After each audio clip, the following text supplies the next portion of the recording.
Hello students, I am Mohammad Maur Siddiqui, your science teacher.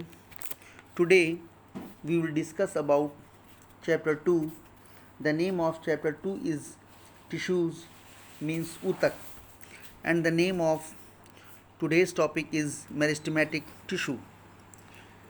Students, first of all we will read the topic. Please listen carefully. Meristematic tissue, the tissues in which cells always keep dividing giving rise to new cells, are called meristematic tissues. These tissues are responsible for the growth of plants. Plants grow only in those regions where meristematic tissues are present. Example, root and shoot tip. It is also called growth tissue. Cells forming this tissue are very active and have dense cytoplasm, thin cellulose walls, and prominent nuclei. They lack vacuoles. The new cells are produced by meristem are initially like those of meristem. Their characteristics change once they grow and become differentiated as components of other tissues. Types of meristematic tissues. The meristematic tissues are divided into three categories on the basis of their location. Apical meristem, these are located at the growing tips of main and lateral roots of or shoots. They contribute to length of the plant stems and roots. The cells present in them divide to give rise to other meristem. Lateral meristem, they are located laterally and cause increase in girth of the stem or root. Example, cambium. Intercalary meristem, it is located in between the region of permanent tissues or at the base of the leaves and contributes in the longitudinal growth of the plant, that is elongation. Students, meristematic tissue, ये meristematic tissue जो आपका होता है इनमें division of capability होती है, means ये आगे चल करके इनमें विभाजन होता है और यही मेरिस्टेमेटिक टिश्यूज जो होते हैं प्लांट्स की वृद्धि के लिए रिस्पॉन्सिबल होते हैं।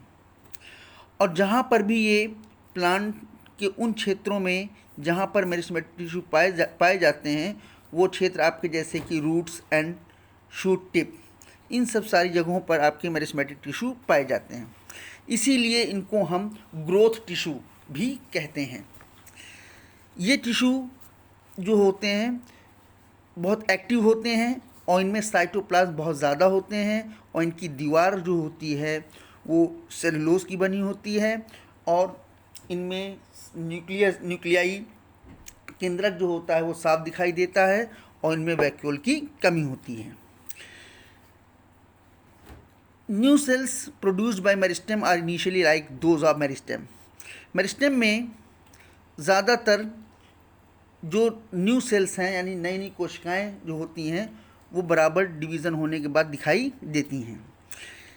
इनका जो कैरेक्टर है वो ये है कि ये एक के बाद एक चेंज होते रहते हैं और दूसरे अन्य टिश्यू के रूप में बढ़ते रहते हैं। मेरिस्टेमेटिक टिश्यूज़ कई प्रकार के होते हैं। ये इनकी लोकेशन के आधार पर कि कहाँ कहाँ पर होते हैं उनकी लोकेशन के आधार पर मेरिस्टेमेटिक टिश्यू तीन प्रकार के होते हैं: apical meristem, lateral meristem, intercalary meristem. Apical meristem ये आपके रूट और शूट जो होती है उसकी जो मेन ग्रोइंग टिप होते हैं उस मेन ग्रोइंग टिप पर होते हैं और इससे पौधे की लंबाई में लगातार वृद्धि होती है और इससे सेल का डिवीज़न भी लगातार बना रहता है। लेटरल मेरिस्टेम ये आपका शूट और रूट के चौड़ाई में जहाँ पर जिस जगह से वृद्धि होती है उन जगहों पर भी होते हैं। और इंटरकैलरी मेरिस्टेम ये आपके परमानेंट टिश्यूज़ के रीजन में के बीच में होते हैं, क्षेत्र के बीच में होते हैं, जो कि आपकी पत्तियों का जो बेस होता है उन जगह पर होता है जिससे कि पौधे की वृद्धि में लंबवत वृद्धि होती है।